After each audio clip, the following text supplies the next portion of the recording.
जय हिंद। नमस्कार दोस्तों, हमारे पास आज एक करंट अफेयर्स है। एक विषय है जिस पर हम लोग को चर्चा करना बहुत ज़रूरी है, बहुत महत्वपूर्ण भी है। एक तरीके से अगर देखा जाए तो अवेयरनेस के नज़रिए से देखा जाए तो एक जागरूक नागरिक के तौर पर हमें इस चीज़ को देखने का प्रयास करना चाहिए, समझने का प्रयास करना चाहिए। आज हमारे पास जो करंट अफेयर्स के रूप में जो चीज़ें निकल कर आ रहा है दोस्तों, वो ये है कि कृष्ण जो जन्मभूमि केस है खारिज नहीं होगी हिंदू पक्ष की याचिका, ऐसा कहा जा रहा है। मुस्लिम पक्ष को इलाहाबाद हाई कोर्ट से झटका। इस याचिका में क्या कहा गया था कि जो मुस्लिम पक्ष के थे उन्होंने कहा था कि हिंदू पक्ष के जितने भी याचिकाएं हैं उसको निरस्त किया जाए, उसको खारिज किया जाए, लेकिन इलाहाबाद हाई कोर्ट ने इस चीज़ को मना कर दिया। इस चीज़ को मना करते हुए ख़त्म करने का प्रयास किया है। आइए डिटेल में इसको जानने का प्रयास करते हैं कि इसमें है क्या, चर्चा में क्यों है, ये प्रमुख बिंदु इसको क्या क्या क्या है जो जानने योग्य है, बात करने योग्य है, हम उसको जानने का प्रयास करेंगे। हाल ही में इलाहाबाद हाई कोर्ट द्वारा मथुरा में श्री कृष्ण जन्मभूमि शाही ईदगाह विवाद मामले में मुस्लिम पक्ष की याचिका खारिज कर दी गई है। इस मामले की सुनवाई इलाहाबाद हाई कोर्ट के सिंगल बेंच कर रही थी। जस्टिस मयंक कुमार जैन के द्वारा चीज़ें किया जा रहा था। इलाहाबाद हाई कोर्ट ने हिंदू पक्ष द्वारा दायर की गई 18 याचिकाओं को सुनवाई योग्य माना है। इलाहाबाद हाई कोर्ट में दायर मुस्लिम पक्ष की याचिका क्या क्या है, मुस्लिम पक्ष का याचिका क्या है, उनका क्या कहना है, मुस्लिम पक्ष वालों को क्या कहना है इसके बारे में। मुस्लिम पक्ष के अनुसार जो प्लेसेस ऑफ वर्शिप एक्ट है, places of worship act, limitation act, बफ एक्ट और स्पेसिफिक पोजीशन रिलीफ एक्ट के तहत हिंदू पक्ष की याचिकाओं को खारिज किया जाना चाहिए। ये पहला याचिका इन लोग का है, पहला केस है।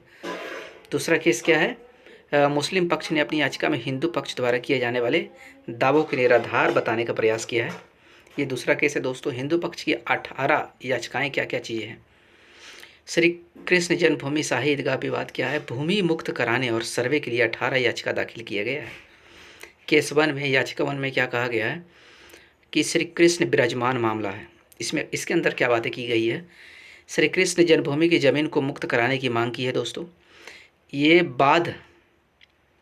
बाद वकील रंजन अग्निहोत्री, हरिशंकर जैन, विष्णु जैन आदि की तरफ से दाखिल किया गया है। केस 2 में क्या है, शाही ईदगाह का सर्वे कराना। हिंदू पक्ष के आरोप हैं कि शाही ईदगाह में सबूत मिटाए जा रहे हैं, ईदगाह का विस्तार किया जा रहा है। श्री कृष्ण जन्मभूमि मुक्ति न्यास के अध्यक्ष महेंद्र प्रताप सिंह ने सर्वे का बाद दाखिल किया है। केस 3 में क्या कहा गया है, आगरा कोर्ट में बनी मस्जिद में दबी है प्राचीन मूर्तियाँ। तीसरी वादी में महेंद्र प्रताप सिंह का दावा है कि मथुरा में मंदिर तोड़कर वहाँ से मिली भगवान की प्रतिमाओं को आगरा किला में बनी मस्जिद की सीढ़ियों के नीचे दबाया गया है। इसमें पुरातत्व विभाग के अधिकारी प्रतिवादित हैं, मतलब प्रतिवाद है, मतलब कहने का मतलब कि वो एक तरीके से सबूत के तौर पे हैं, देखा जा रहा है उनको। केस 4 में क्या कहा गया है कि अखिल भारत हिंदू महासभा ने की सर्वे की मांग। केस 4 ये है, अखिल भारत हिंदू महासभा के राष्ट्रीय कोषाध्यक्ष दिनेश शर्मा ने शाही ईदगाह का सर्वे की मांग कर रही है। इसके अलावा श्री कृष्ण जन्मभूमि की ज़मीन को मुक्त कराया जाए, इसकी भी मांग कर रही है। केस 5 क्या है दोस्तों, मीना मस्जिद का कराया जा रहा है विस्तारीकरण। अखिल भारत हिंदू महासभा के राष्ट्रीय अध्यक्ष दिनेश शर्मा ने दाखिल अन्य बाद में मांग की है कि श्री कृष्ण जन्मभूमि के पूर्वी द्वार पर बनी मीना मस्जिद का विस्तारीकरण किया जा रहा है, इसका अमीन सर्वे कराया जाए। केस 6 में क्या है, श्री कृष्ण जन्मभूमि को कराया जाए मुक्त। छठा केस ये है, श्री कृष्ण जन्मभूमि मुक्ति निर्माण ट्रस्ट के अध्यक्ष आशुतोष पांडे ने मांग की है कि भगवान श्री कृष्ण की जमीन मुक्त कराई जाए। केस 7 क्या है, भूमि मुक्त कराने की याचिका दाखिल की गई है। भगवान श्री कृष्ण का वंशज बताने वाले लखनऊ के मनीष यादव ने मांग रखी है कि भूमि को मुक्त कराया जाए, हाई कोर्ट में भी याचिका दाखिल की जाए। इसके अलावा व्यक्तिगत रूप से 11 केस अन्य लोगों ने दाखिल किए हैं दोस्तों, उस पर हम चर्चा बाद में करेंगे। अभी फ़िलहाल हमारे पास जो सामने आ रहा है क्या है श्री कृष्ण जन्मभूमि शाही ईदगाह विवाद की पृष्ठभूमि क्या है, इसका जड़ क्या है, इसके बारे में चर्चा करते हैं।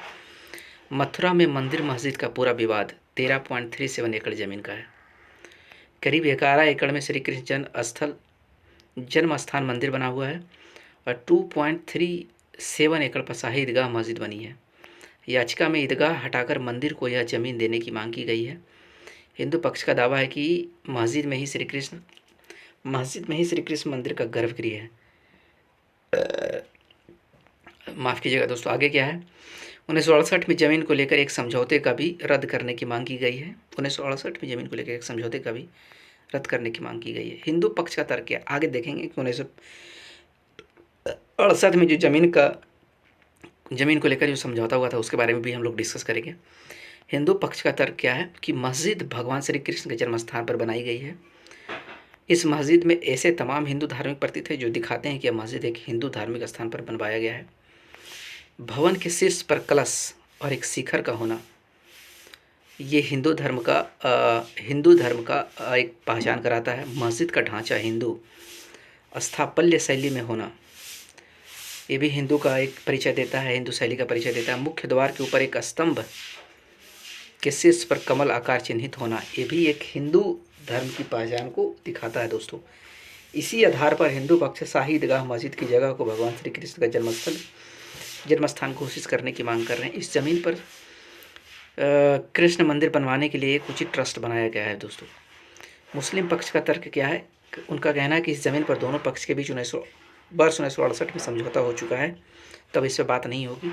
इतने साल बाद समझौते को गलत बताना तार्किक नहीं है, यह मामला न्यायालय में चलने योग्य ही नहीं है, ऐसा मुस्लिम पक्ष का तर्क है।